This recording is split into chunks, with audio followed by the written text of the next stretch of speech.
I don't know why. Sometimes I stream and it really doesn't show that I am. It's happened a few times Yeah. already. It's like, hey, where's your stream? Yeah. It was close. Maybe closer than You're ever like, before. stream. And I'm like, what do you mean? It's been there for half an hour. I can't see it.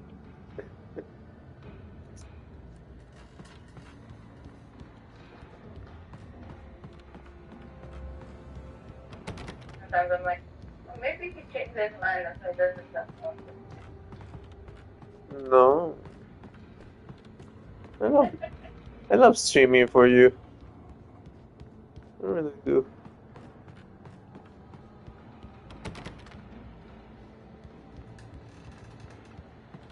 Oh, baby, you're not muted.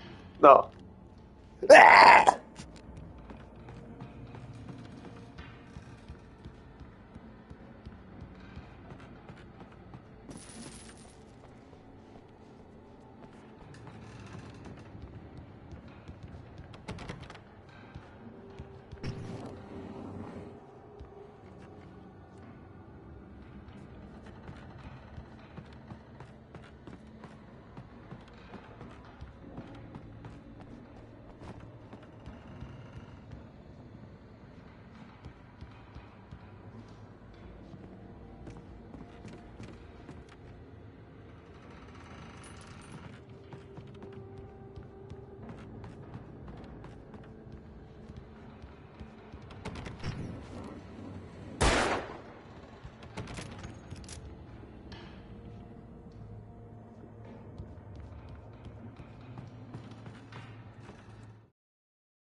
When Thomas Zane fell for Barbara Jagger, it happened fast.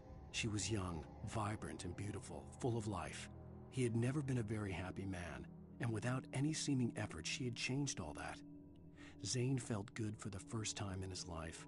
Everything she did was another piece of a jigsaw puzzle he hadn't even known he'd been missing. And best of all, she made the words flow, strong and sharp. She was his muse.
The only way to reach the hillside ahead was to go through the building. I had to find a way to avoid electrocution.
Some of the taken retained echoes of their former selves, but these were just the nerve twitches of a dead thing.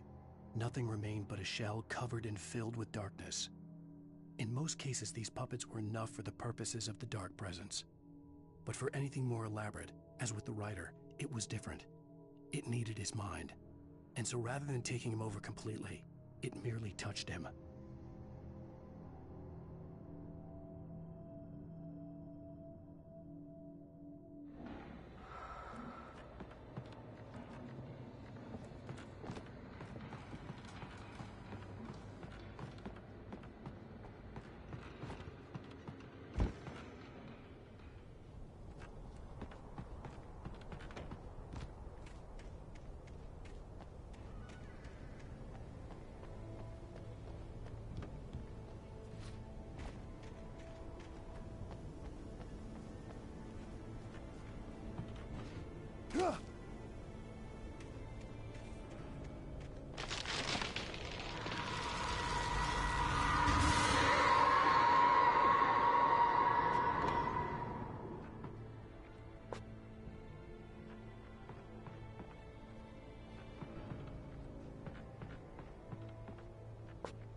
There was no way the flashbang grenades were standard power company equipment.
I stared through the bars of the jail cell. Barry stood behind me, swaying on his feet, looking as ill as I felt. Agent Nightingale stood on the other side of the bars with Sheriff Breaker. Nightingale had a stack of manuscript pages in his hand. He seemed unhinged as he gloated. "Well, I've got you now, Raymond Chandler. It's all here. All the evidence, including conspiracy to murder a federal agent."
I had no real plan. I was going to give the kidnapper all the manuscript pages I had for Alice. If that wasn't enough, I'd hold him at gunpoint and make him talk.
The dark presence was moving ahead of me in the same direction I was going. A cold feeling settled itself in the pit of my stomach. Was it going for Alice?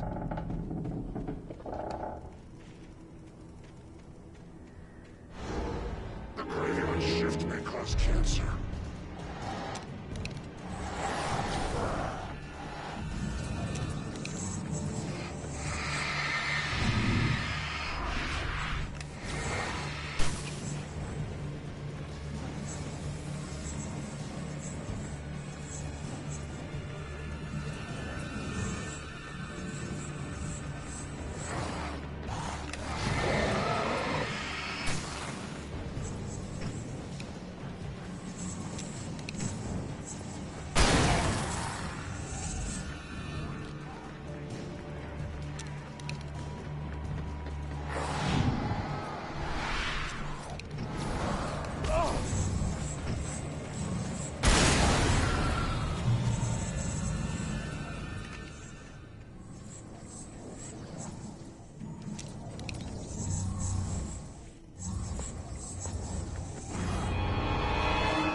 The place was dead, a ghost town. Had been for decades, maybe a century.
Things were never as simple in real life as in fiction. I had lost count of the times I had wished there'd be a clear reason for my writer's block. Something to fight, something to lash out on. There wasn't. I was filled with doubt. I was nothing like the hero in my books. Alex Casey had gone through his life with single-minded determination, never wavering from his goal.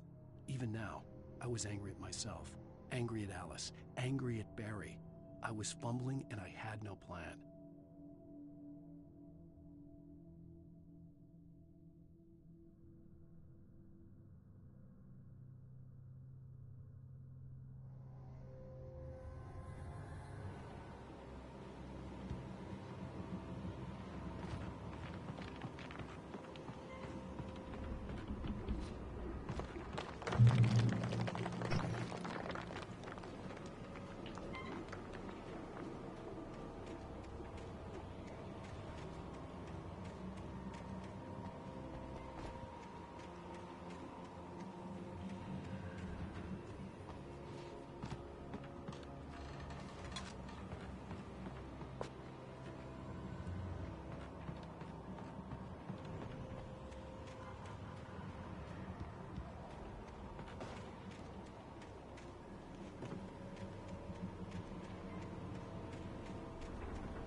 side of riding is a struggle.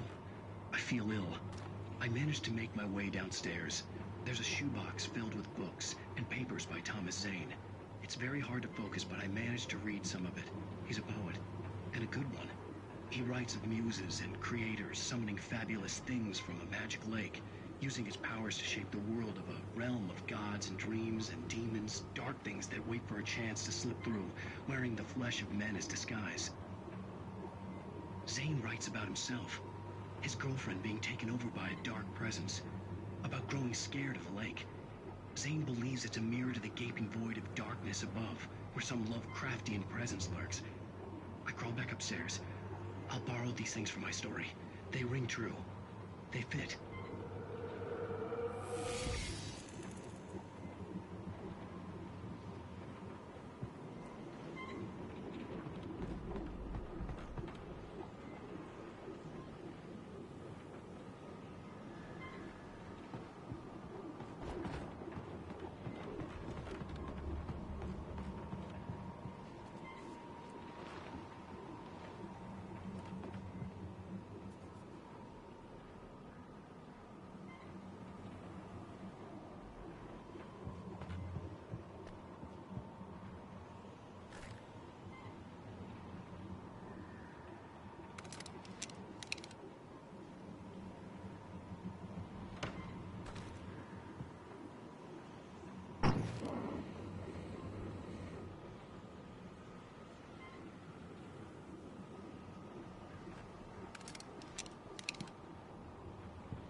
The kidnapper had sent me a text.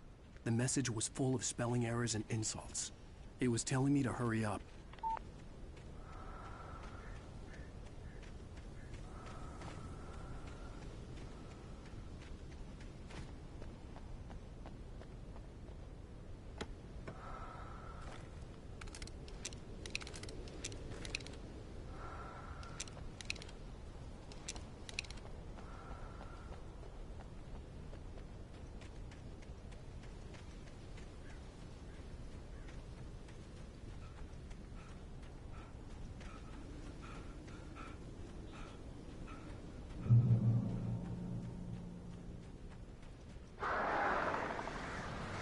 Birds.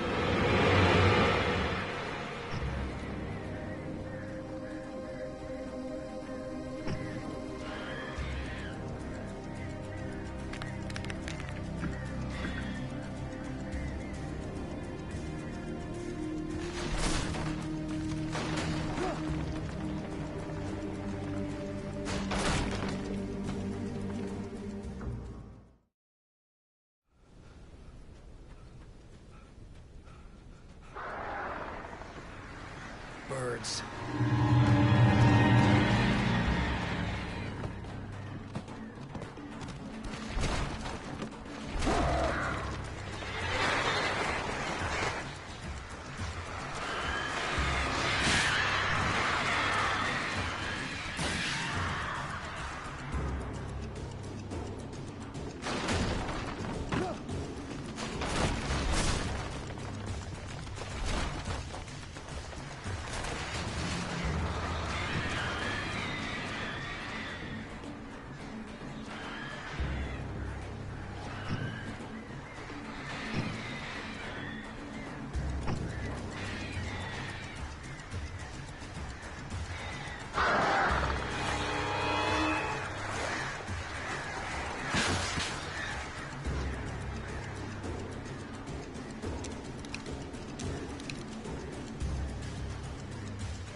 Without warning, the headache stabbed at my brain.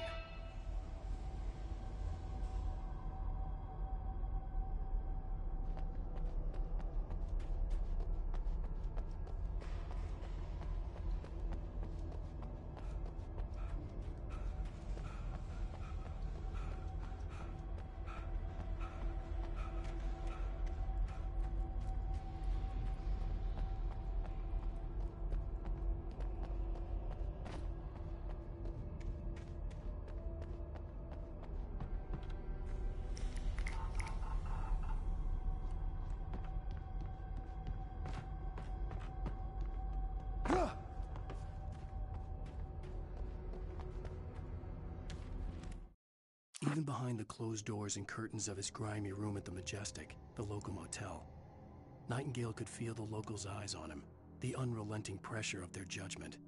He forced it out of his mind. For all he knew, they could all be under Wake's spell already. You do what you have to do to get the job done. He took comfort from the bottle in his hand. Please, he thought, just let me get through this.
I'd have to make my way up this mine shaft in order to go on. Maybe the machinery could help me with that.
Great. Another cable car.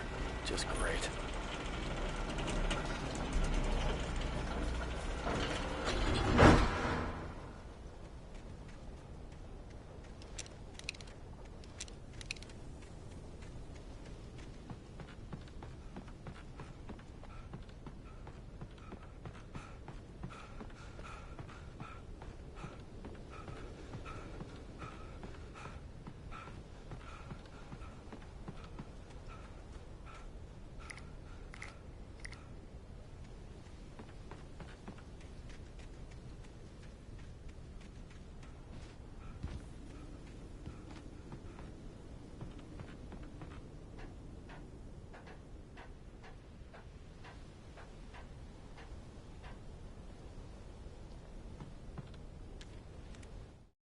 Lightning flashed behind the windows of Cauldron Lake Lodge. Tor Anderson laughed and held the steel hammer above his head. Nurse Sinclair was trying to calm him down without success. Tor grinned madly and shouted, "My hammer's up. Here's a friendly poke from Molnir, wench." He brought the hammer down with all his might on Sinclair's head. "We're on a comeback tour, baby."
Mott had checked all of Stucky's rental cabins. There had been no sign of the Wakes.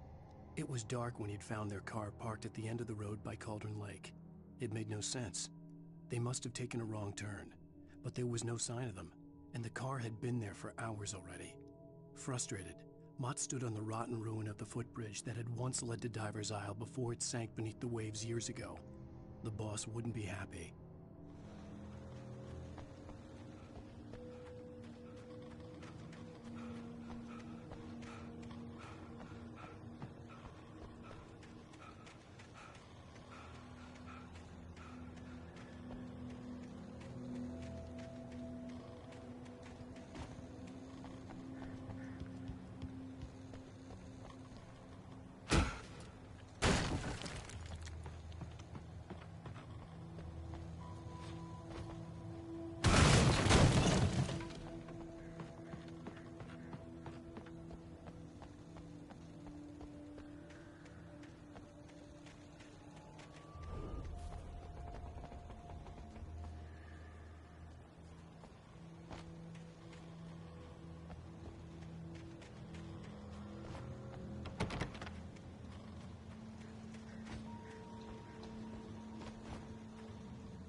see Cauldron Lake. I thought I could make out the spot where the island and the cabin had been. There was a light near it. It had to be a boat.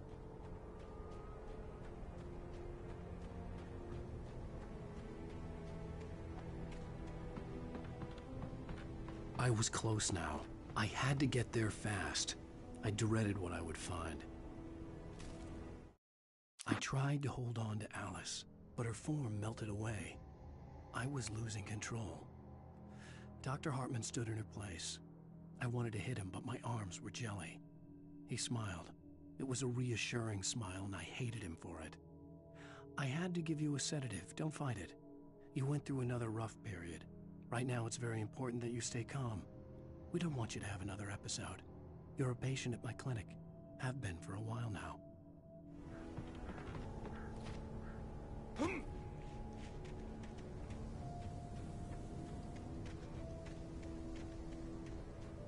Wait! Are you? Wait! Hey, I'm here! I'm coming! No! Get away! Sorry. Please! The boss didn't know who he was messing with. I didn't know. I swear I didn't know. We don't have his wife. We don't know where she is. She's probably drowned. We just said we had her to make a play ball. You see? They got him writing for us. Please!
Oh my, what a wretched life.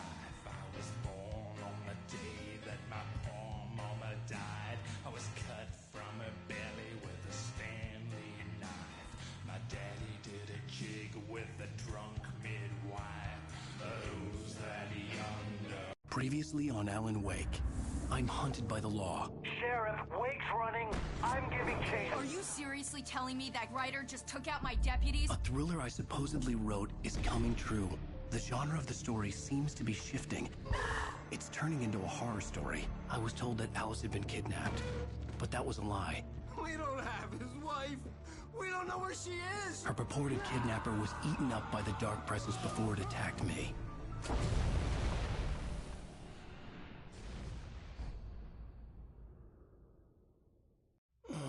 Alannn, shh, baby.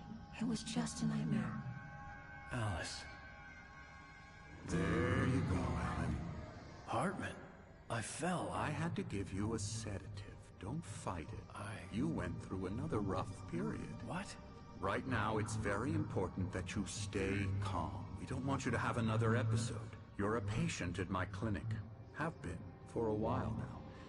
The shock of your wife's death triggered a mental illness. No, you're lying. You're suffering from various symptoms of undifferentiated schizophrenia. Bastard. It's okay, Alannn. Just let go.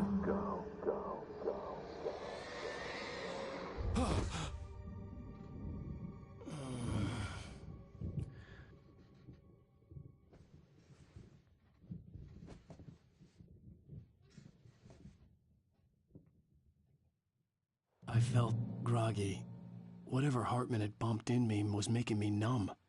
I felt like this was happening to someone else. Someone I was watching on television. I couldn't think. Couldn't focus. The door was locked. I was a prisoner here.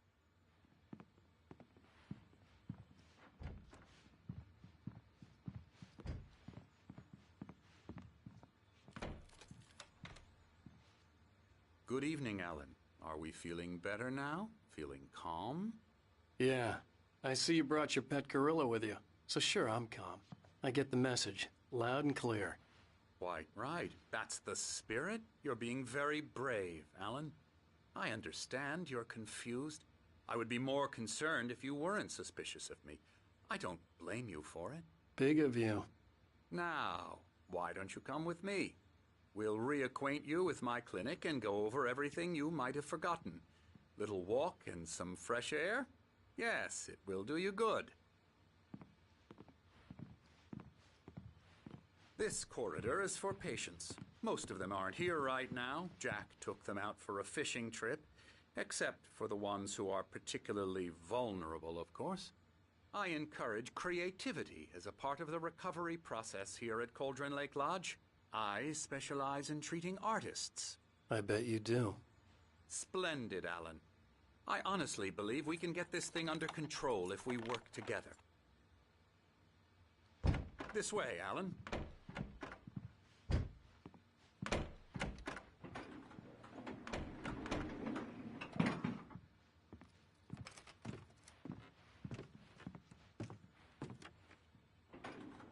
Now, Alannn, from past experience with you, I know I need to get right into the heart of the matter as quickly as I can after an episode. So I'm just going to say this. Alice is dead. No. You're in a very vulnerable state until you understand and accept this. Alice drowned, and you couldn't face that. You're suffering from hallucinations, paranoid delusions, unusual thinking, an obsession about light and darkness, a feeling that everything revolves around you, your thoughts and dreams. Your mind has constructed an elaborate fantasy scenario in which your writings are affecting reality. She has been kidnapped, and supernatural forces of darkness are trying to stop you. We go this way, Alannn. I wasn't ready for another shot, so I went along with it. He had to be lying. But under the influence of the drug he had given me, I had to fight not to believe his words. It's all in your head. You've been making it up. Apart from the tragic accident with your wife, no one has been killed. Your delusions are just a manifestation of your subconscious mind trying to protect you from the too painful truth. Unless we fight the fantasy, it will return. I know the instinct is to resist me, but think about it. Doesn't this make far more sense than the insane supernatural conspiracy you have concocted in your mind?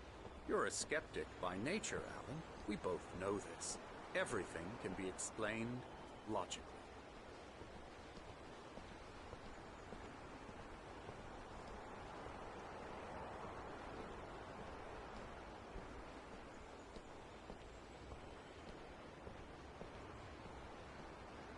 I never get tired of this view. Very inspiring, isn't it? Cauldron Lake spread below us. I could see Mirror Peak on the other side of the lake. I thought I could make out the spot where Diver's Isle had been when I arrived with Alice. Now there was nothing but waves. It seems there's a storm coming. Funny, I don't recall there being a mention of that in the weather forecast. Well, no matter. This way. Follow me. Alannn, what I'm telling you is good news. Right now we're in control. Every time you have a relapse, it gets more and more difficult to resurface from the dark depths of your imagination. Not surprising, considering your profession. Imagination is what you work with. After all your nightmares, this should come as an immense relief to you. If it doesn't, why is that? Because I'm lying? Or because you don't want to admit that you're not well? It's very natural for you to think of me as your enemy. It's part of the illness. I let him talk. After all, Hartman I'm the obviously one loved trying his to own bring you voice. out of the His world words you've echoed constructed madly for inside yourself. my head. But I I can't dug my do nails it into by the palms of my myself. hands to stay You need focused. to work with me. Once you accept that, we can begin the journey towards your recovery. Come along. Let's go inside.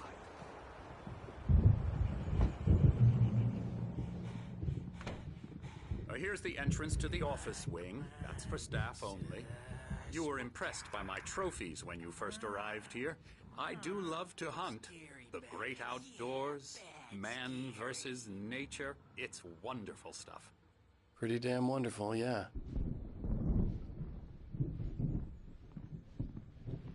Scary, scary, scary.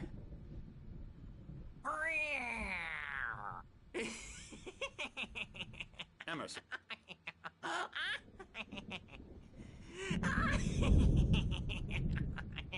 I'm a real bad dream, mister. You should be afraid of me. Don't want to run into me in the night, that's for sure. Please, Emerson. Mr. Wake is confused enough as it is. Yeah, you'd like me to go away so you won't be scared. But you can't just decide what kind of dream you have or when you have it. Emerson. Okay. Sorry. Ew.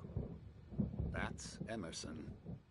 We're actually making some progress with him, I'm happy to say. He works on Elbow video strike. games. Ooh, yeah. It's trash, of course, but it does Get involve him some to the head. small creative effort, which makes him receptive to my therapeutic methods. No kidding.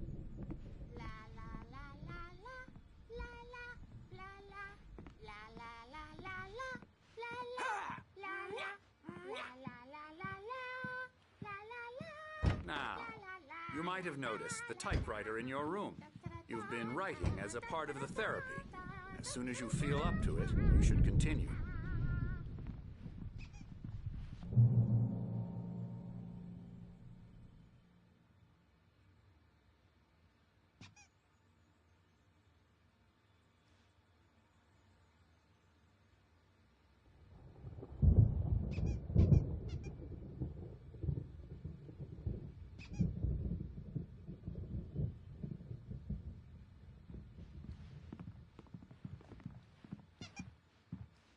My rheumatism's killing me.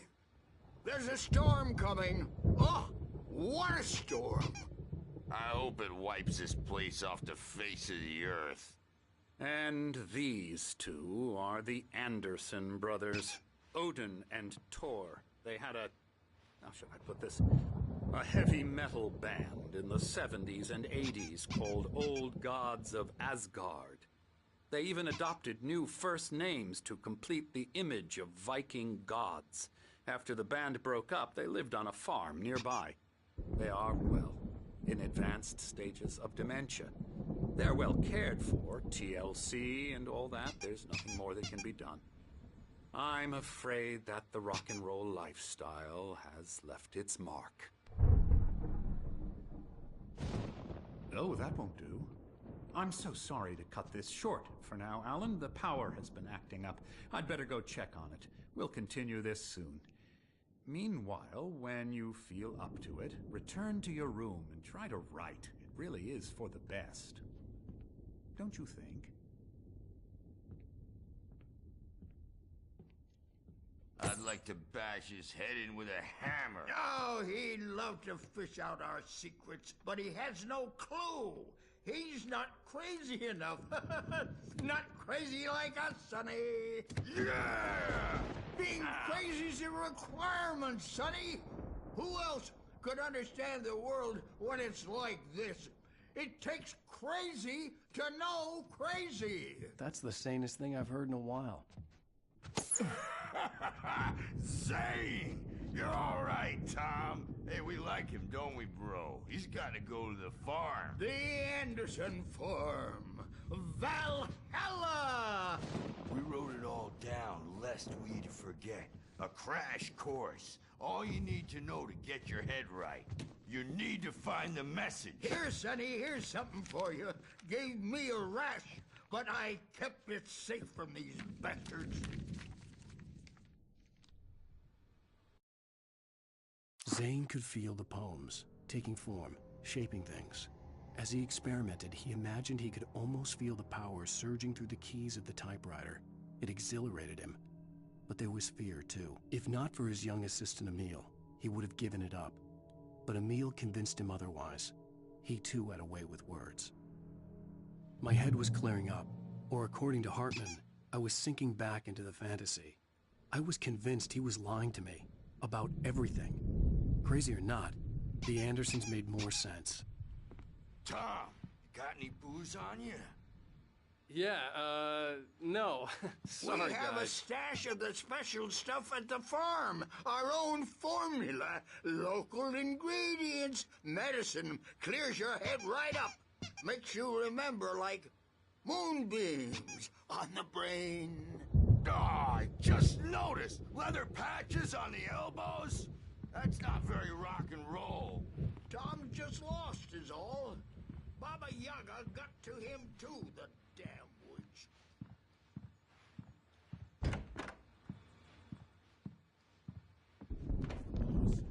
I may need a hand here later on, Birch. The storm's bound to make you-know-who jumpy. You know how they get. Gotcha. The doc's got me looking after Wake here, but holler if they get too rowdy. I'll do that, Birch. Hey, Wake, why don't you humor Dr. Hartman and give the writing a shot, huh? Typewriter's in your room. Something's wrong. I'm not myself. It's hard to think that there's a shadow inside my head. I can only focus on writing. Everything else is a blur. I'm trapped in this cabin. Have been for days, but it's always dark outside. My editor is real.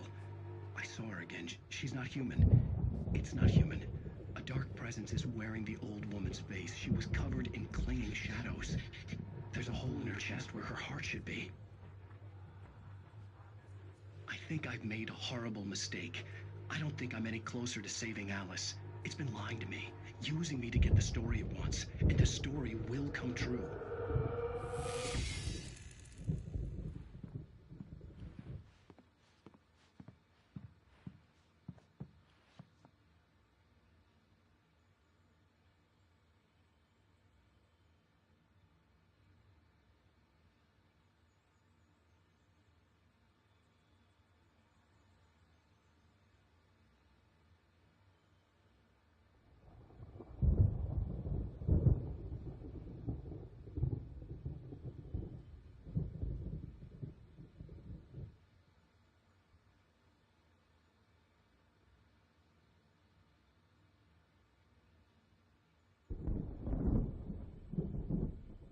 Hartman wanted me to write.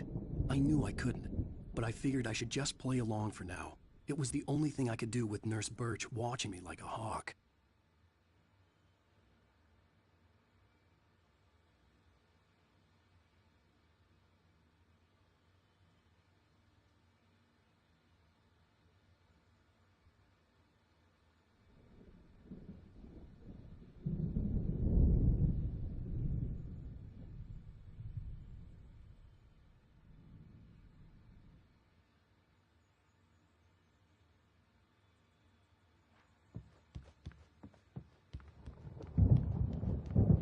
You can get to your room by those stairs, Wake.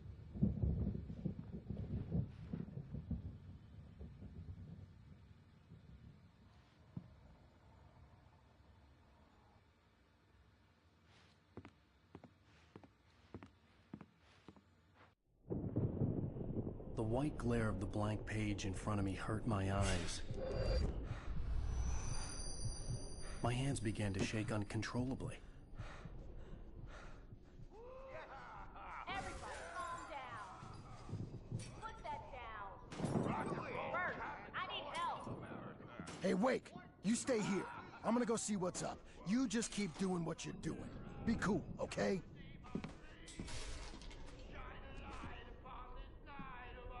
I didn't know what the chaos was all about, but it could be my only chance of getting out of here.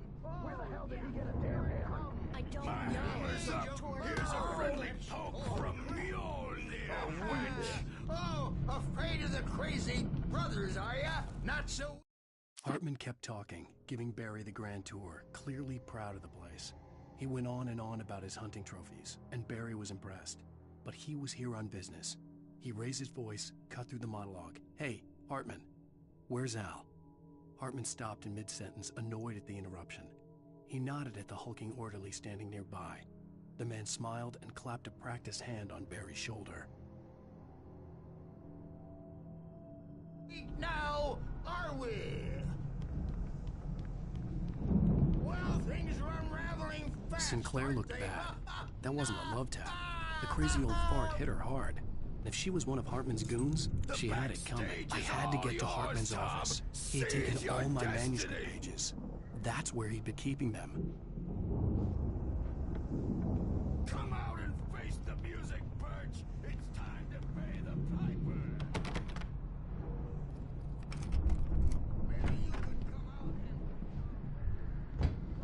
The markings on the tape said they were recordings Hartman had made at the sessions with his patients. I saw Alice's name on one of them.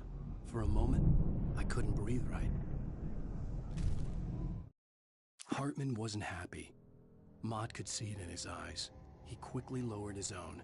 He had made a mess of it, and he knew it. The shame of failure was hard to bear. He hadn't expected Wake to say he needed more time, and he blurted out 2 days, less than Wake had asked for to show him who was in charge. But that wasn't part of Hartman's plan.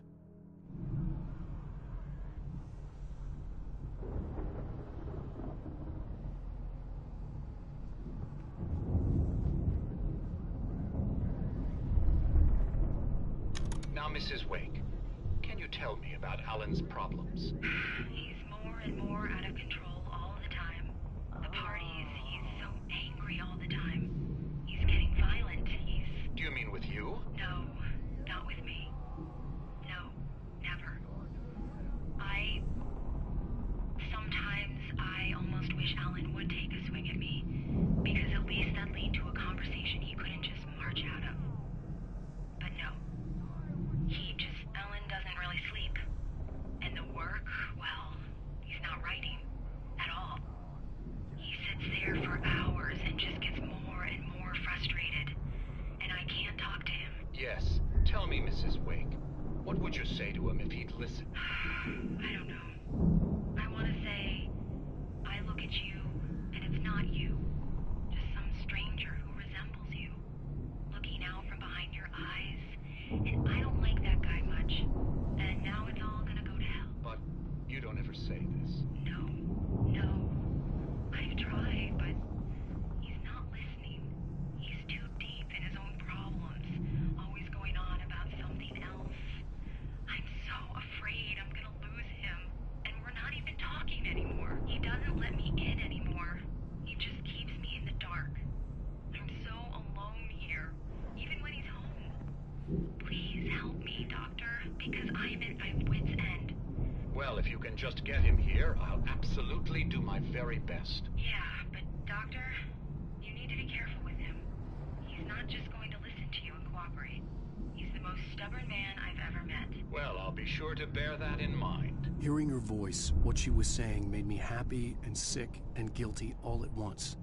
Worst of all, I recognized the words. The phone call from her. It had been a cut-up of this. Just a recording.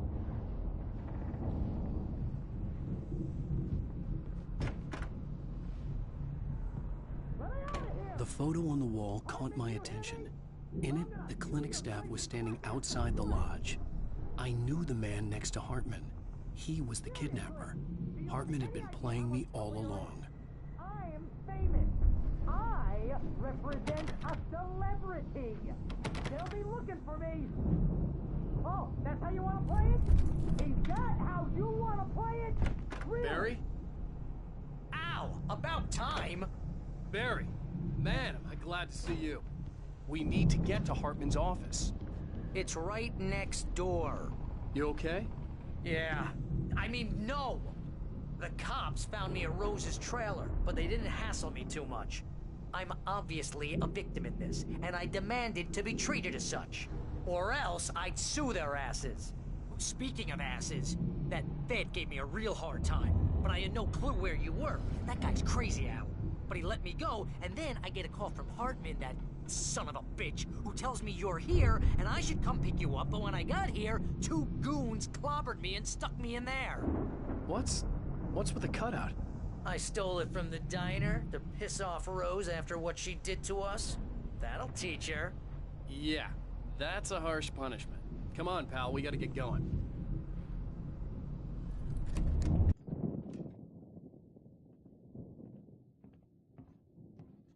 These were all the pages I had on me.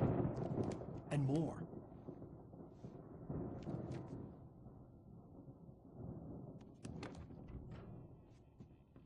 Alannn, please.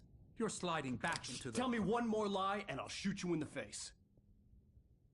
Ah, well, it was worth a shot. Really, Wake, come on. Let's work together on this. You have no idea... Hartman, shut up! Barry, get out of here. I'll catch up with you. Get a car. Oh, Al, let's just... Go!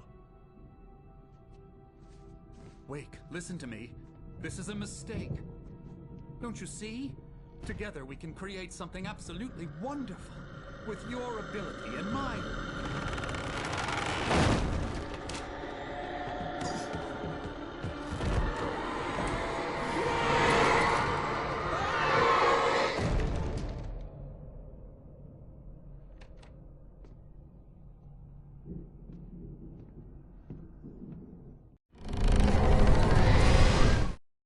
Hartman followed the fall of Alannn Wake with his binoculars.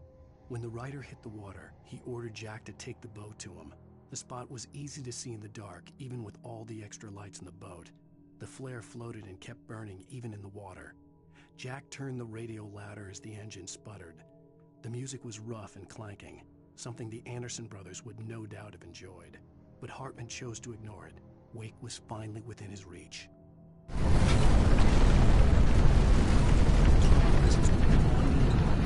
had to find a way out.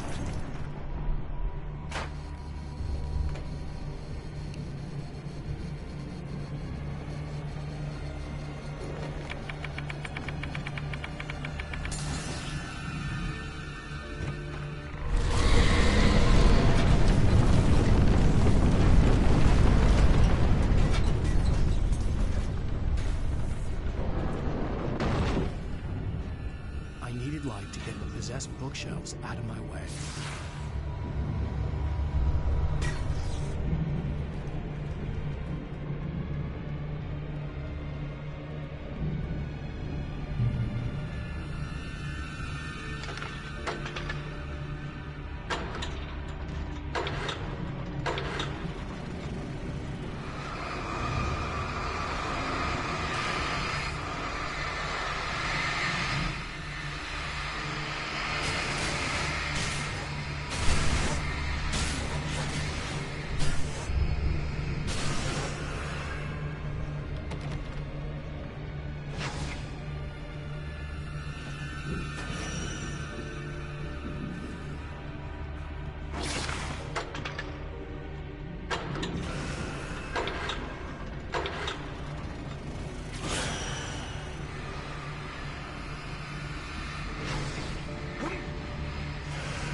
Hartman knew he was no creator. He had no ambitions on that front. And he certainly didn't want to end up like every artist he had worked with here, damaged in ways that were hard to describe, or worse. It was enough for Hartman to maintain creative control and provide direction, to be a producer. That was what most of these people were in need of anyway. Of course, suitable subjects were few and far in between.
found the car, but the gate's locked. You're gonna have to go through the hedge maze over there.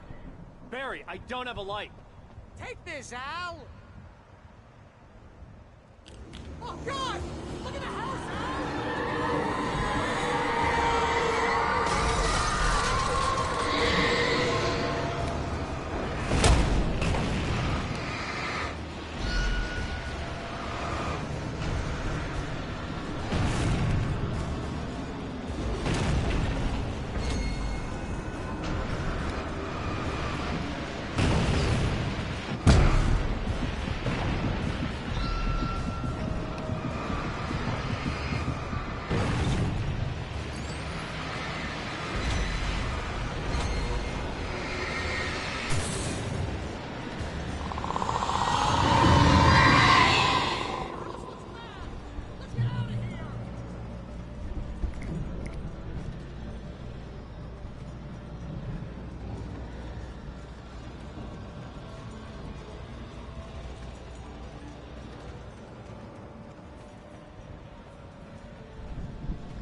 I stared at the Viking paraphernalia that littered the area, surrounding an unlikely centerpiece. A full-side stage complete with an impressive sound system with all the trimmings, including a dragon. It took a special kind of crazy to build something like this in a remote field. When the sky split open with a deafening boom and the music started blasting, it felt strangely appropriate.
Hartman hurried down the corridor.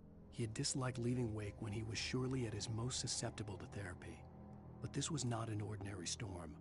Wake had been writing, and he had woken something up in the depths of the lake. Now, it was coming for him. Hartman had naturally prepared for a situation like this. The idiot brothers would keep Wake distracted while Hartman double-checked everything, just to be sure.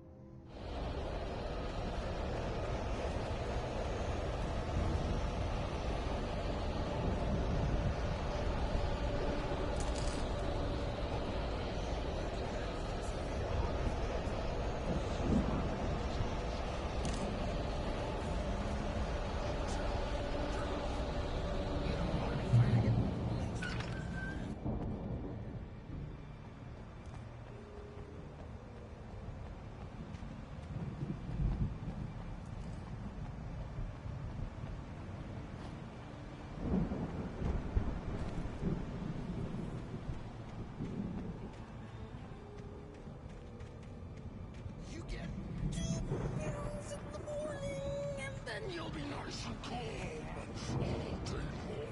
You get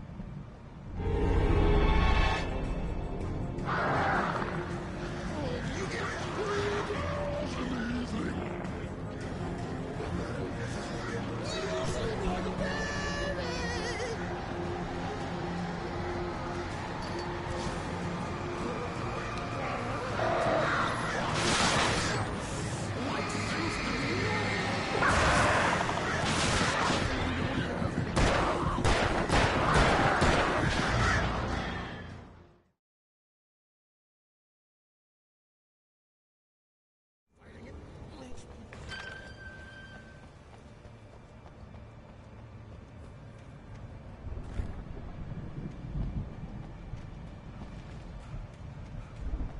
You get 2 pills in the morning, and then you'll be nice and calm all day long.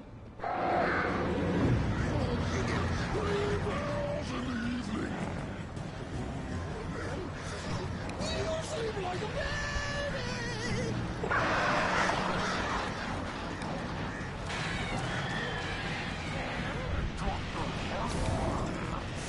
What seems to be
Mott knew that Wake was smarter than him.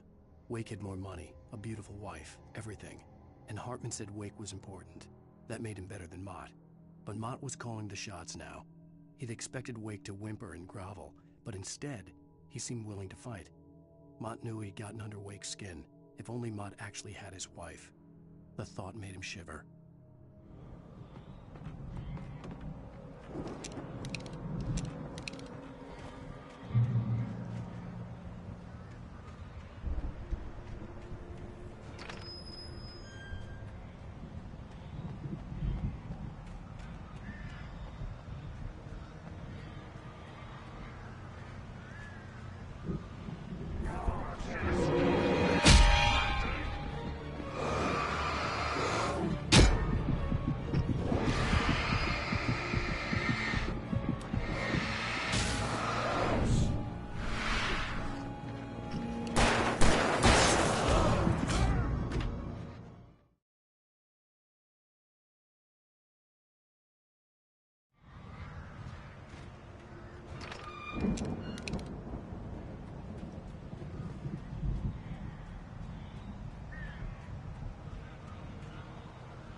For the moment, Barry was just glad he had survived the fall.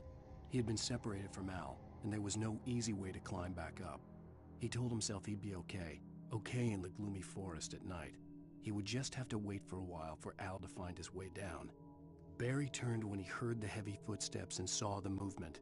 The man-shaped shadow lunged at him from the bushes, an axe held high. Barry screamed and threw up his hand. The world exploded.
Hartman watched as Wake's features slackened. The man was bullheaded, no doubt. Even lying on the bed, he'd almost broken Hartman's nose the second time. But with a little time, he could break Wake down, give him proper direction. Wake was easily the most promising subject he had had. Well, since Tom, really. "Sleep well, Alannn," Hartman whispered with a smile. "Let me take care of you." He sniffed hard to clear his throbbing nose, swallowed blood, and barely tasted it.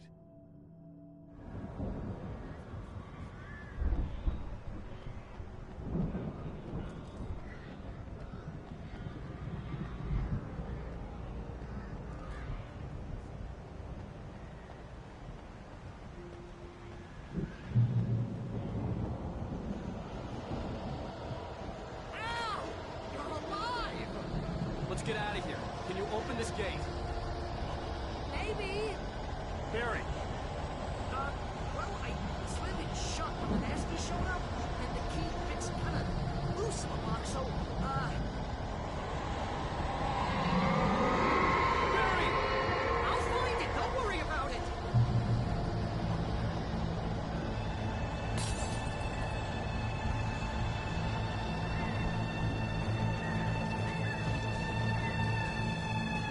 Hurry up, Barry! I'm on it!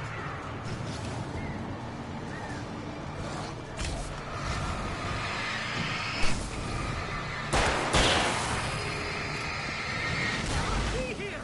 Hang on, Al!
Al, please tell me we're headed for the nearest "You're now leaving Bright Falls. Come back soon" sign. We're going to the Anderson farm. I knew you were gonna say something like that. You know what? You owe me big time for this. When this is through, if we make it, I don't care what anybody says, I'm done with darkness. You're gonna buy me a tanning bed as a gift, and I'm gonna live in it.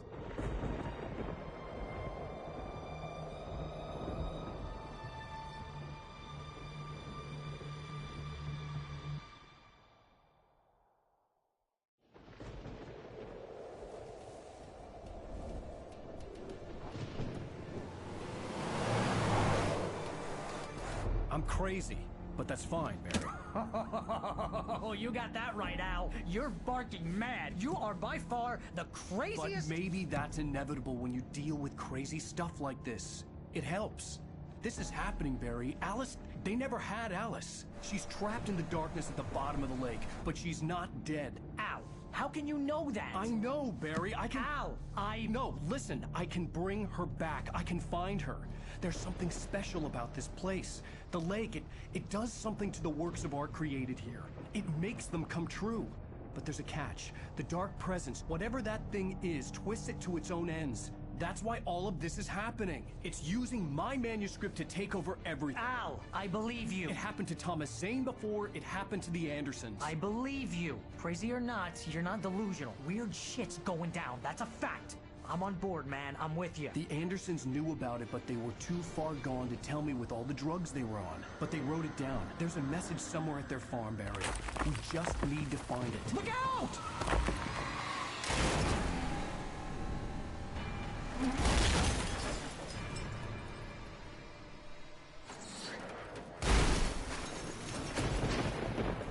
Al!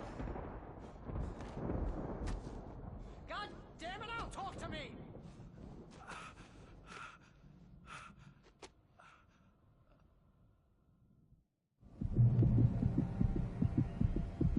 I had lost my gun in the crash. Barry was nowhere to be seen.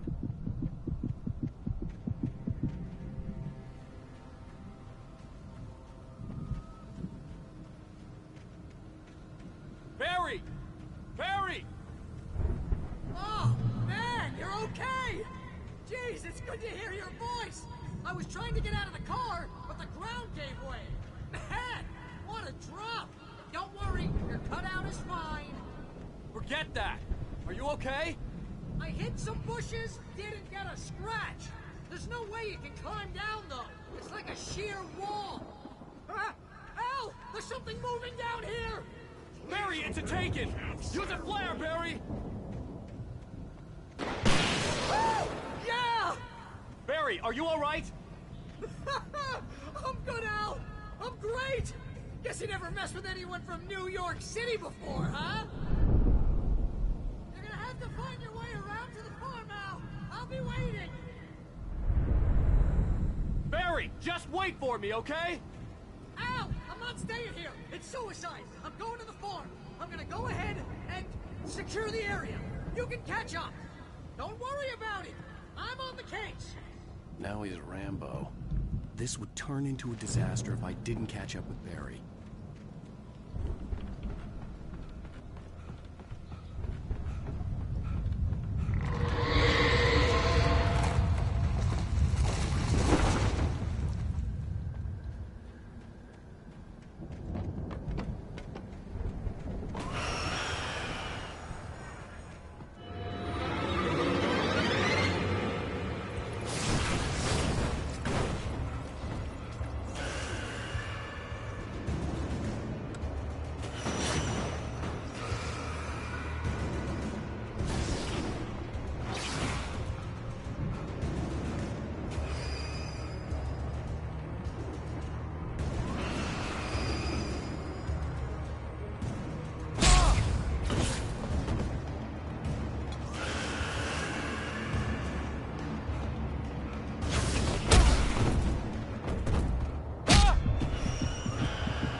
If I didn't catch up with Barry.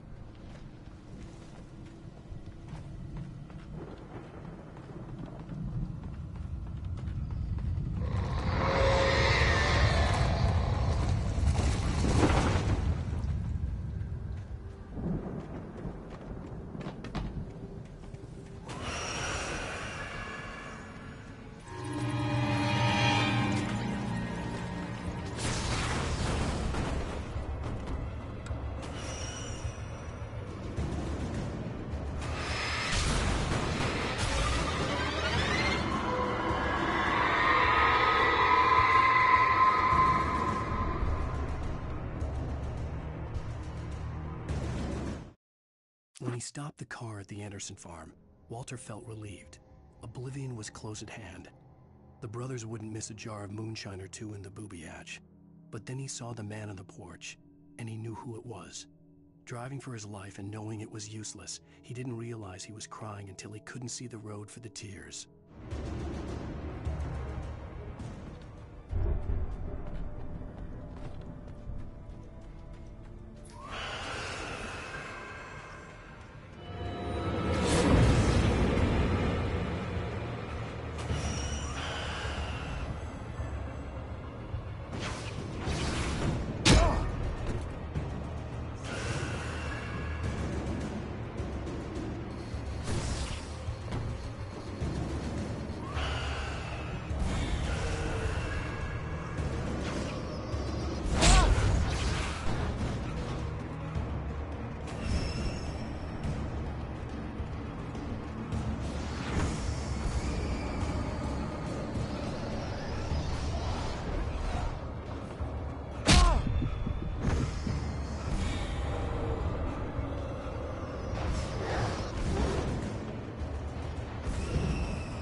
Shadows crawled over the gate.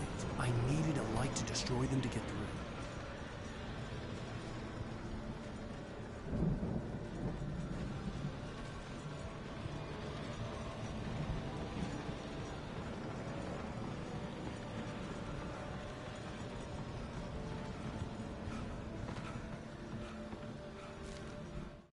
Agent Nightingale stared at the passed-out rider. The man was sleeping off one hell of a night. Nightingale felt a stab of envy at Wake's oblivion, but he had a job to do. He put the gun to Wake's head and almost became a murderer. His hand shook and his throat felt tight and dry. Biting his teeth, he tried again to pull the trigger. He lost the nerve. Wake stirred. Nightingale would have to settle for an arrest.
I could sense the movement in the woods ahead.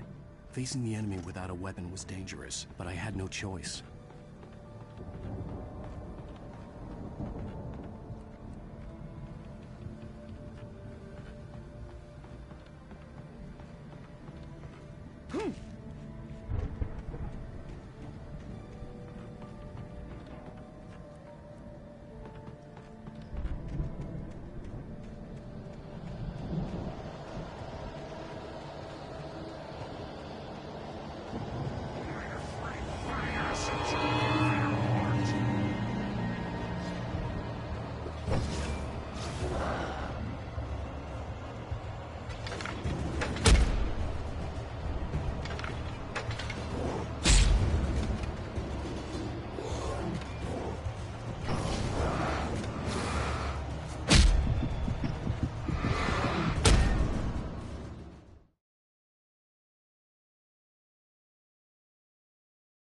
I could sense the movement in the woods ahead. Facing the enemy without a weapon was dangerous, but I had no choice.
Was driving away from the farm, headed in the same general direction as I was. For all I knew, it was Barry, caught in the consequences of leaping before looking.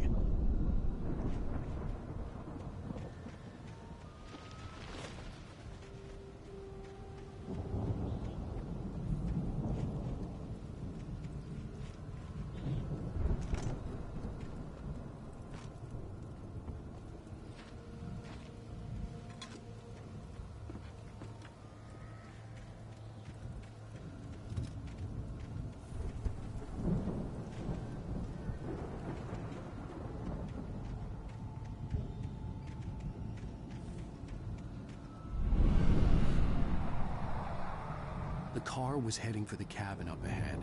It wasn't far. If it was Barry, I would see the damage soon.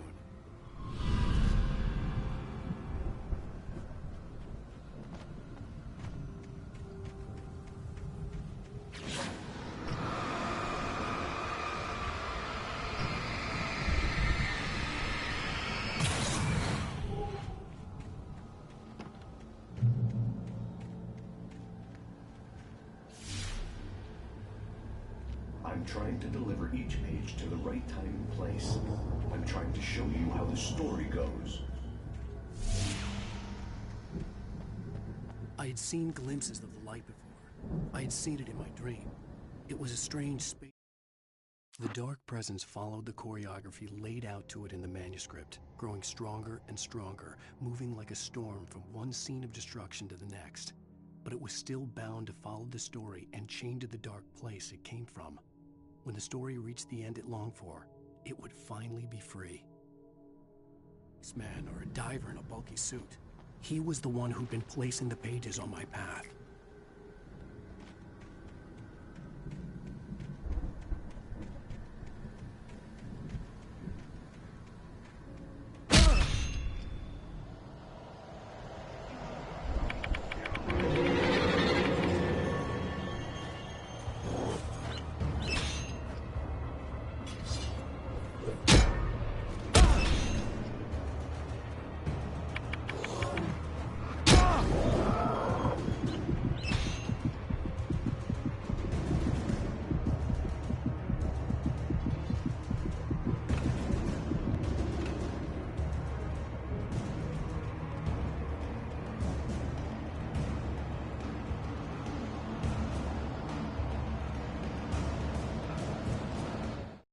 The storm raged on as the Anderson brothers walked unsteadily away from the clinic with the other patients in tow, knowing that this time they wouldn't return. The darkness around them seethed with horrors, but Tor and Odin were unafraid. Their eyes glinted with guile. They knew every secret path, and there was blood on their hands. They had fought these shades before.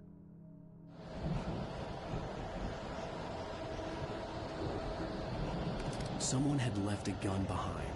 Now I had a fighting chance of reaching the farm.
I could see the car, but there was no sight of the driver.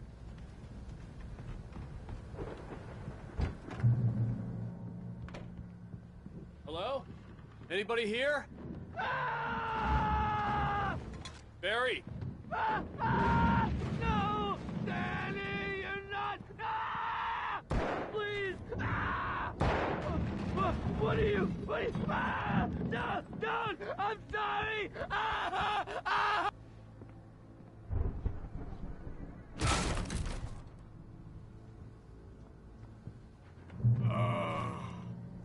I know you. You were in jail the other day. I went to the farm again for the moonshine, you know? It makes you see. They're not gonna miss it. They're in the loony bin. But my buddy, Danny, I lost him. Something's gone wrong with him. It's not him. Like a real bad follow-up to a real good movie.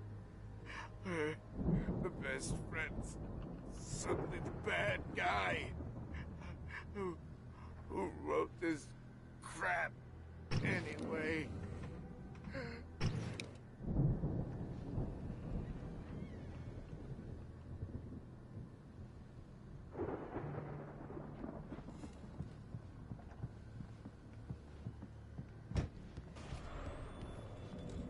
I've run through every possible course in my head.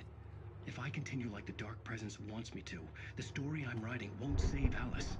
It's a horror story, and it's going to kill her, and me, and everybody in this town. No one will survive. Darkness will consume everything. This is what it's wanted all along. It will be free, unstoppable. It used Alice to get to me, dangled her in front of me to keep me going. It was never going to release her. I'm going to change this. I'll escape. I've written myself into the story. I'm now the protagonist. This feels like a terrible risk, but it's the only way to save Alice. I'll be bound by the events of the story just as much as anyone else who's been woven into it. The story must stay true for this to work. There have to be victims along the way, near escapes, cliffhangers. In a horror story, it can't be certain that the hero will succeed or even survive. He almost has to die. I'll write my own escape into the story next. I need help. Zane's going to be the one who'll help me. I'll make it happen.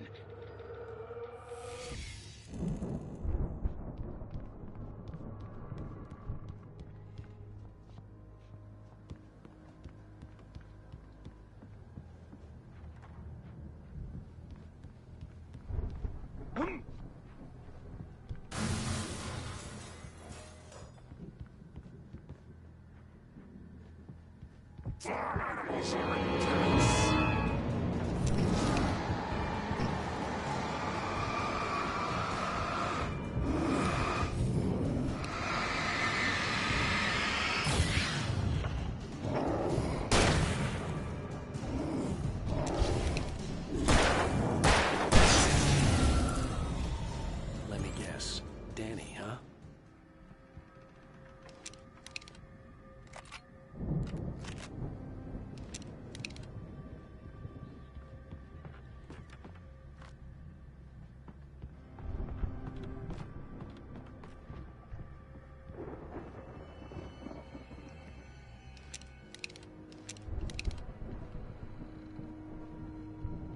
The front door was locked.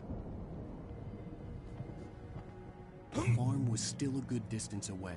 I'd need a car to get there fast.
If Barry wasn't up here, he was probably in trouble down at the farm.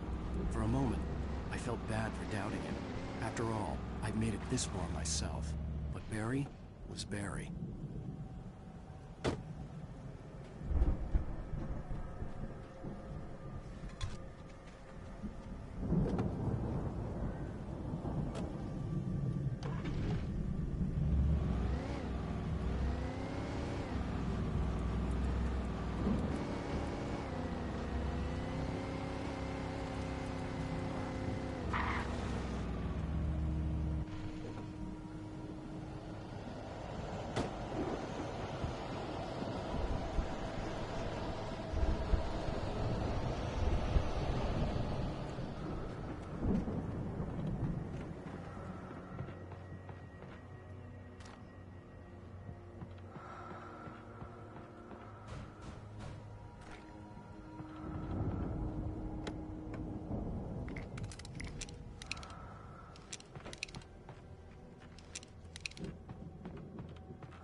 I'd known the brothers used to be some kind of rock stars, but it hadn't really sunk in until I saw the stage.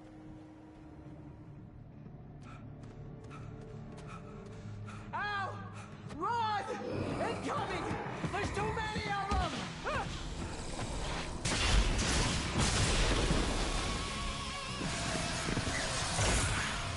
God damn.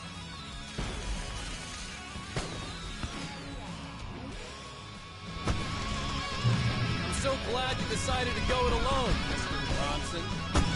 Shut up and shoot! Al! We have to fight them all! I can set off one of the fireworks from here and help you out!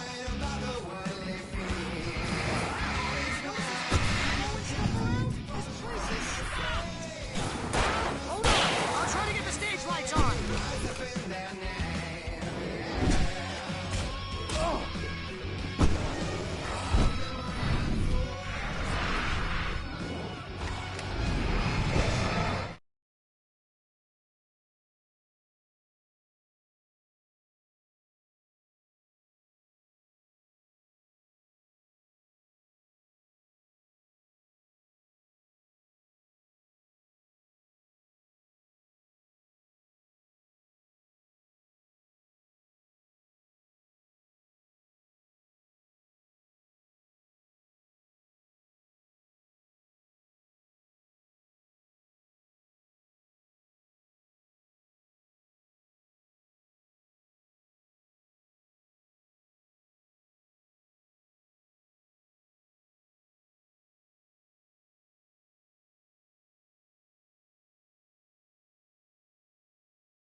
Bright Falls, rock and roll capital of America.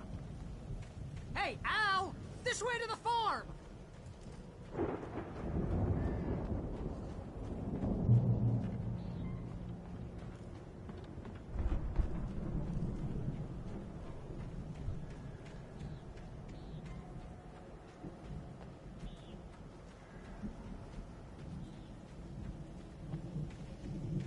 See, bestseller? No reason to worry. Your cutout's good as new, right where I left it. I'll come back for it once we have the place secured. Yeah, that's been my biggest worry all this time. We need to get this thing moved out of the way. This is as far as I got before they ambushed me.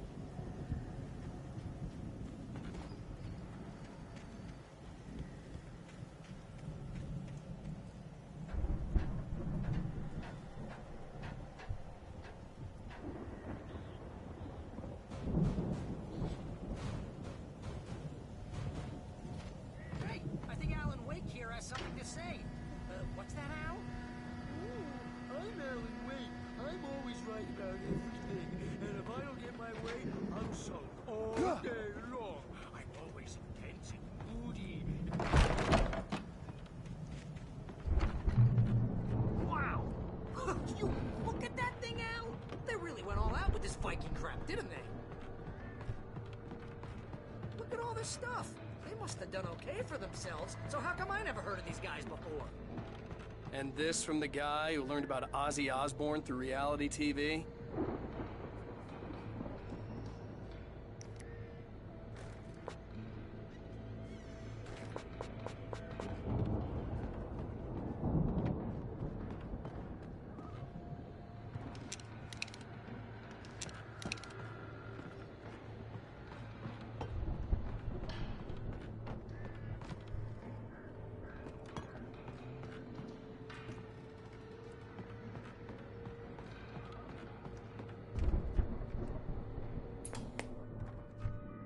Sleep. We all spend Oh, our Night dreams in Springs! soft embrace, Man! somewhere Brings back between memories. fantasy and Hey, oblivion. remember when I got you that gig? Your dreams first have a real way of writing forcing job. What got you themselves into started? waking life, Was this one of your or vice episodes? versa. In Night Springs. Tonight's episode: The Dream of Dreams. That's by someone else. We join Mr. Jones as he explores the endless dreamscape, only to be brought to a sudden stop by a decidedly mundane situation. A long line of people. Hey, Jones, right? Listen, we're gonna have to wait until His Highness over there is good and ready. Oh, wow. Who's that? You don't know him? What are you, new? He's the guy dreaming us. Well, not just us. He dreams everything. All of this. But wait, no. I'm the one who's dreaming. I'm asleep. Isn't this my dream? Oh, yeah. Sure. Get real, pal. You're just another dream. I'm a dream. You're a dream. The weirdo in the diving suit is a dream, and the girl made of smiles and sunshine is definitely a dream. But I'm pretty sure I'm dreaming this. Well, maybe you're a really confused dream. What am I, a shrink? All I know is I'm going with the smart guys, and they say that's the guy doing the dreaming. Right there. I don't know what that means. It means we keep him happy. No sudden falls. We make sure he has his clothes on when he goes out in public. No chases where the monster is nipping at his heels and he runs like crazy, but his legs don't seem to get him anywhere. None of that. Because if he wakes up in a cold sweat... Yeah, precisely. So we wait till he wants to move on. Keep things nice and calm. Hey, something's happening here. Yeah? What's that? What? Can't you hear that? Oh, God help us. It's an alarm clock. Oh, it's you, isn't it? Please, man, I got a wife and kids. Please don't wait.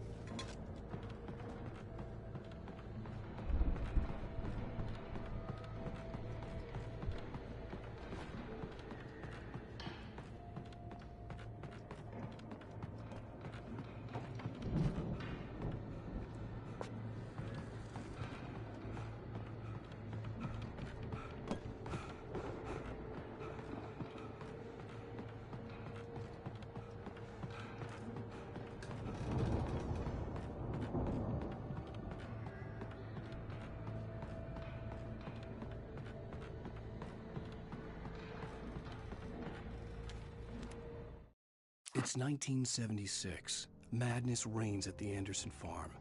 Contrary to all logic, the headiest ingredient of their moonshine is unfiltered water from Cauldron Lake. The Andersons feel like gods. Odin can't stop laughing. He contemplates cutting his eye out. Tor runs across the field, naked, shrieking, hammer in his hand, trying to catch lightning. Their songs have power. Something ancient is stirring in the depths, coming back.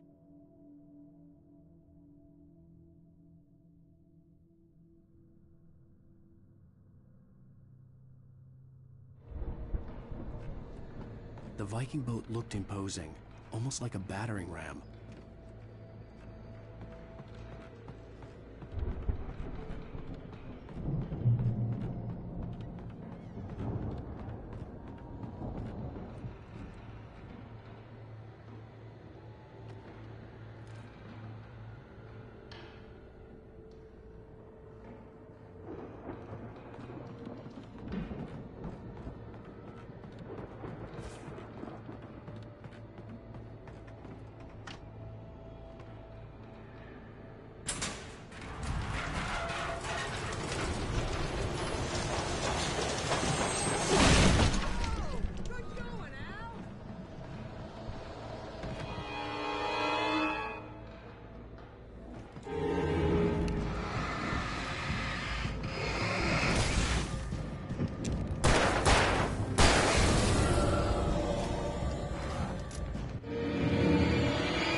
I think we can make it through here, Al!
Those geezers had quite a production going on.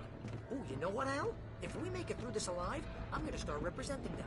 Yep, sell this stuff online, maybe get a reality show going, release a new single. Good luck with that, pal. Hey, you find us a way out here, okay? I'm gonna take a closer look at this stuff.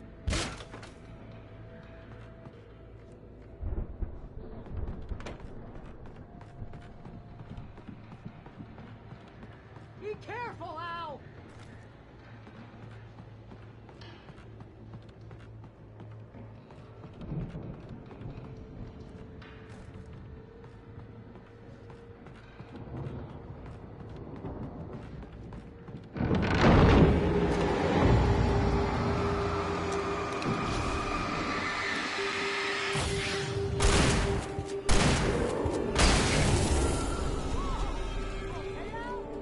I'm good. Keep your eyes open, okay?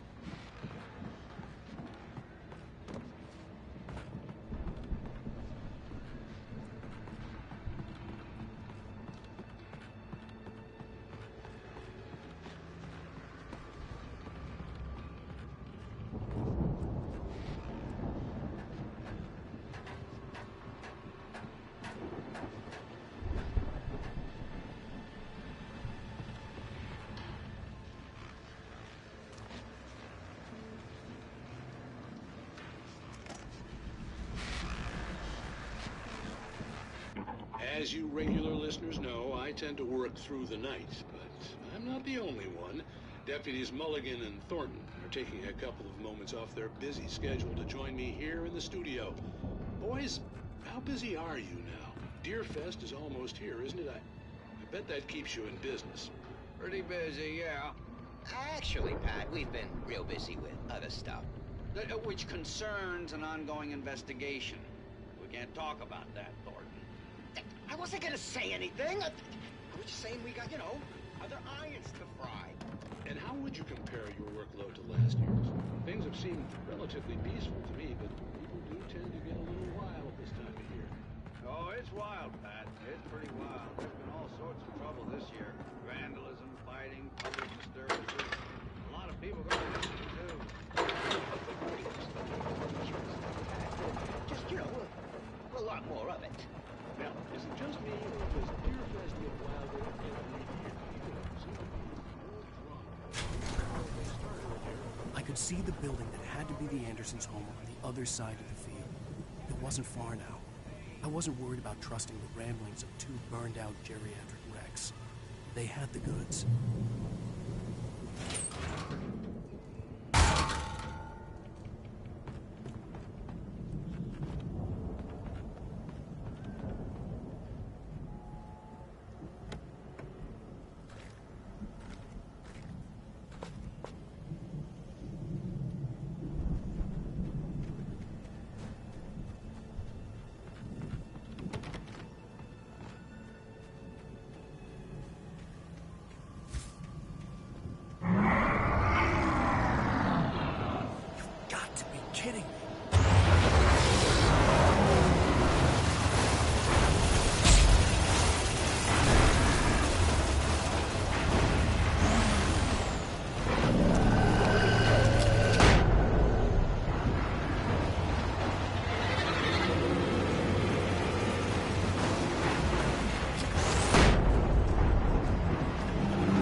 you out there, buddy? Yeah, it's me. Hang on. Hey, let's go, man.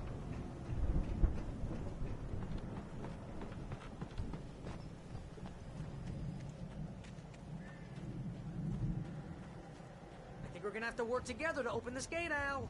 Looks pretty heavy. Ah! Hey, I think that's the farm on the other side of the field. We're almost there. This farm is a crazy place for crazy people. We should feel right at home then.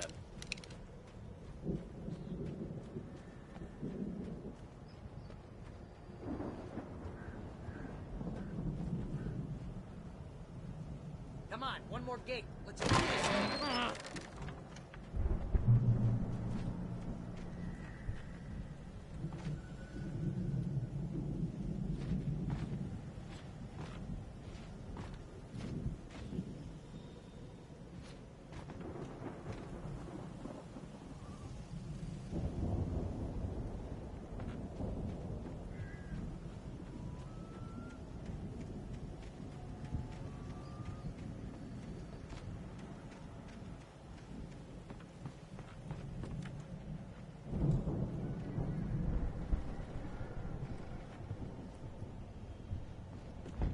The lights are out. I guess we better check the fuse box.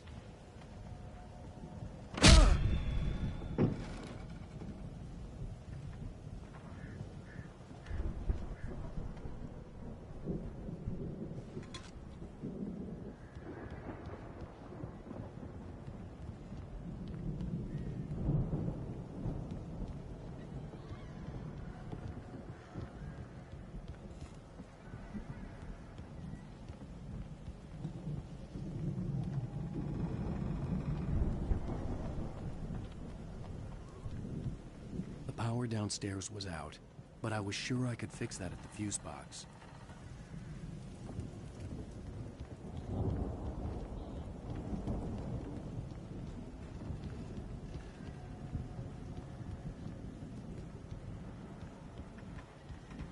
You know, this place looks kind of lived in. I thought the Andersons were in the booby hatch.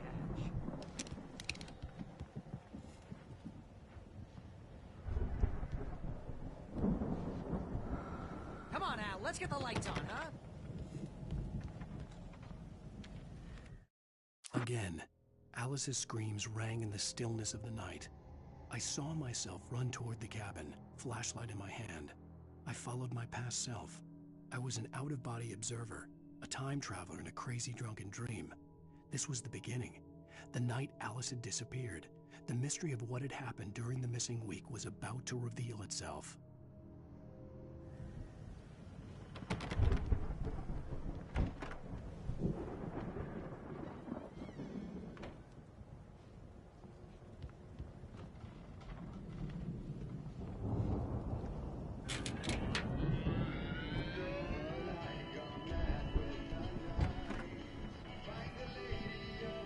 Can you hear that, Al? Music? Of course. We need to find where it's coming from. That's the message the Andersons talked about. That's the whole reason we're here. Lady of the Light? Oh, that's gotta be... What's-her-face? The crazy lamp lady from the town. Cynthia Weaver. Right. Must be.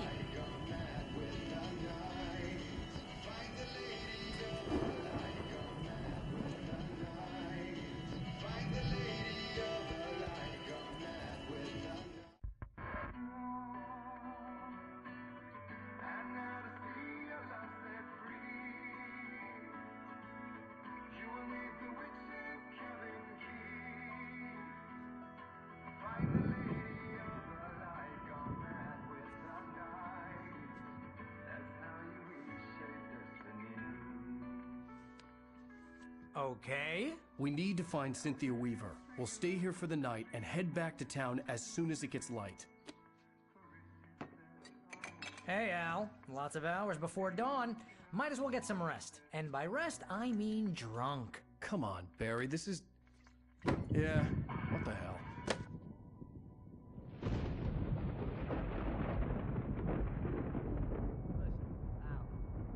I'm sorry about Alice. No, seriously, because I know we don't get along, but we're gonna find her, right?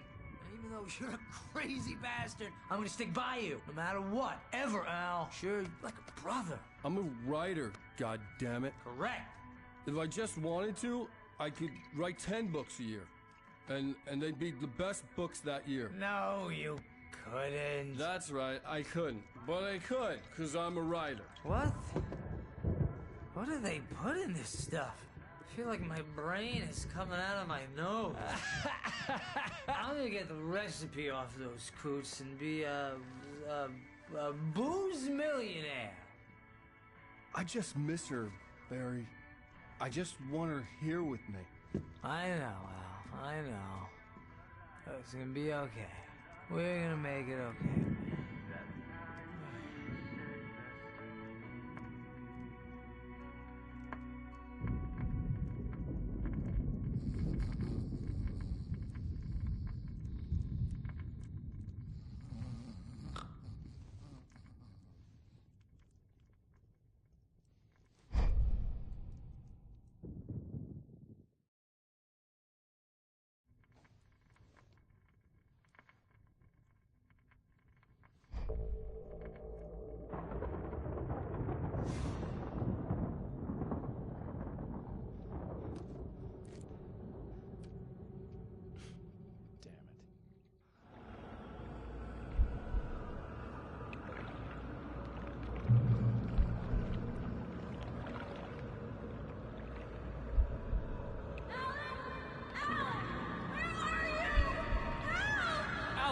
I'm coming! It's all right! I'm coming! It was a crazy, drunken dream. And yet, it was more than that. It was the truth. A suppressed memory unearthed by the Andersons' moonshine. I was there, an out-of-body observer. This was the night Alice and I had arrived at Bright Falls, the night Alice had disappeared. I had a chance to find out what had happened. I remembered being surprised to see the cabin dark.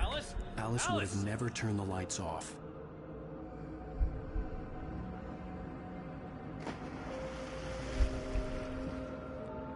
I remembered thinking I caught a glimpse of her form underwater, sinking into the darkness. Beyond this lost memory, there was nothing.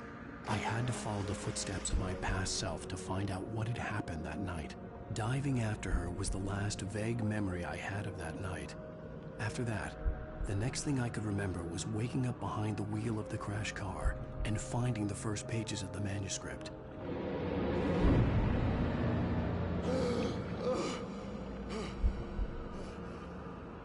I couldn't find her in all that blackness. I must have thought she drowned.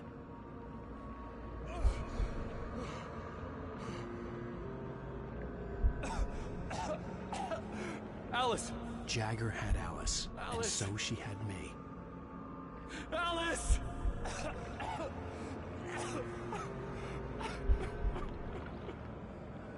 I'd been easy prey.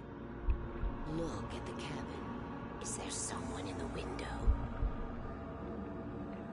Alice? Maybe she didn't drown after all. Maybe she's inside. Alice! Yes.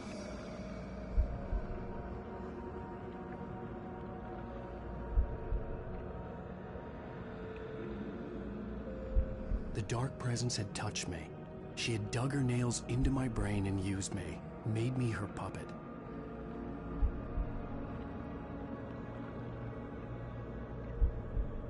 She must be here somewhere. Maybe upstairs in the study. Alice! Yes, that's where she is. You can apologize. Alice! You'll laugh at the whole thing together and put it behind you. Alice? She's not here. You were foolish to think so. No, she's dead. She drowned. No, no, no! It's your fault your wife is dead. You are guilty. All she wanted was to help you right. You killed her. Oh, hush. There's still hope.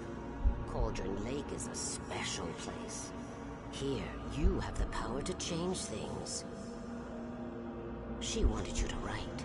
I will tell you what to do.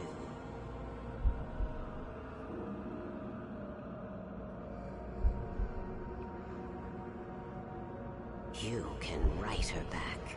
The story will come true, and all will be well again. She had Alice, and the manuscript was the ransom for her.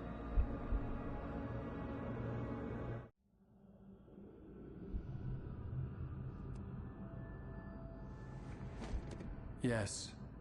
All right. I'll fix it. I'll bring her back.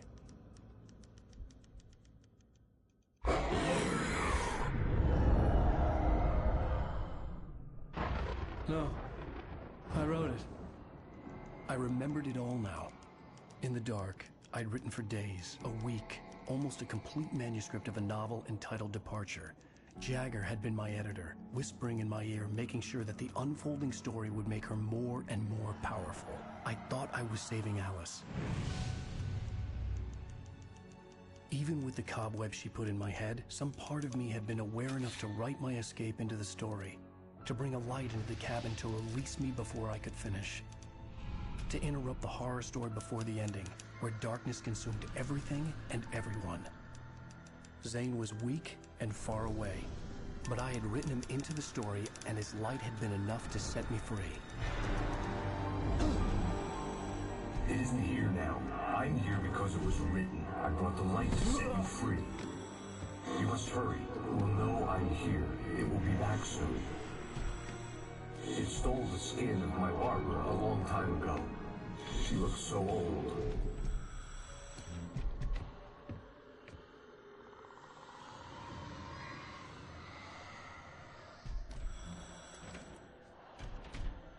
I'd woken up, confused and groggy, my mind consumed by darkness and fear. All I could do was to escape.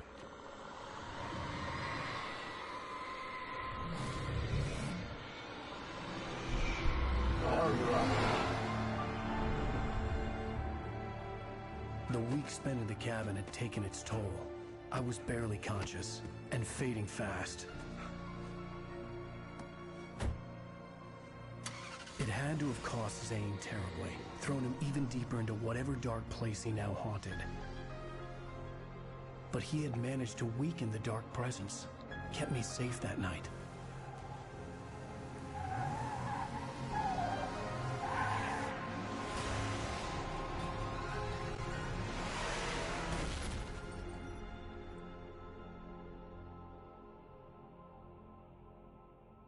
I wrote it.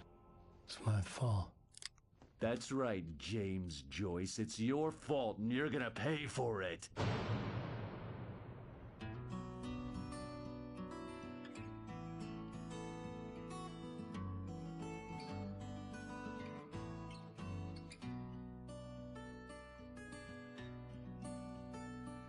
There's an old town road with mystery of Tom the poet and his muse, and a magic lake which gave a light to the words the poet used. Now the muse she was his happiness, and he rhymed about her grace, and told the stories of treasures. Previously on Alan Wake. Under the influence of the dark presence, I wrote a horror story that is coming true. Jagger had been my editor, making sure that the unfolding story would make her more and more powerful. Some part of me had been aware enough to write my escape into the story. Together we can create something absolutely wonderful. The lake, it does something to the works of art created here. It makes them come true. My mom gave me this old light switch. The clicker. Alice is being kept in a dark prison. I need to find Cynthia Weaver to fix this. It's your fault, and you're gonna pay for it. Well, we're expecting a record crowd from the neighboring counties. Naturally, we hope to break the record set by last year's Moose Fest in our neighboring town, Watery. Ladies and gentlemen, some people have asked me, what's the big deal about Deerfest? And I think that this sums it up. It's about friendship and community. We've got a great party coming up, but let's try to hold it in until tomorrow and get through the night in one piece, all right? I have it. Someone will come for it when the time is right. Thomas said so. He wrote it. The key is insurance. It's my job to keep it safe. Safe in the light. Always in the light.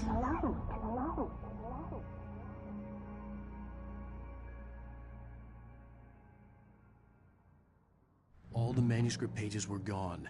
The FBI agent had taken them. I think my tongue just took a crap in my mouth. Ugh. Oh, wait, we're in jail now? Oh, Al.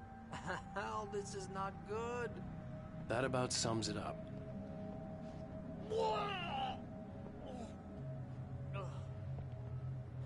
Oh, I am never drinking again. I need to talk to Weaver. She's the one in the song. The Lady of the Light. What, the crazy lady? Ugh, whatever you say, Al, but we're stuck here. They're not gonna... I had some reading to do first, Sheriff, and let me tell you, it was an interesting read. Well, I've got you now, Raymond Chandler. It's all here. All the evidence, including conspiracy to murder a federal agent. There's no way you're walking out of here. You hear me in there, Bret Easton Ellis? Huh? Agent Nightingale, I want to talk to your superior. Well, we all want things, Sheriff. I wanted my... Look, that's not possible right now. Agent Nightingale, I insist.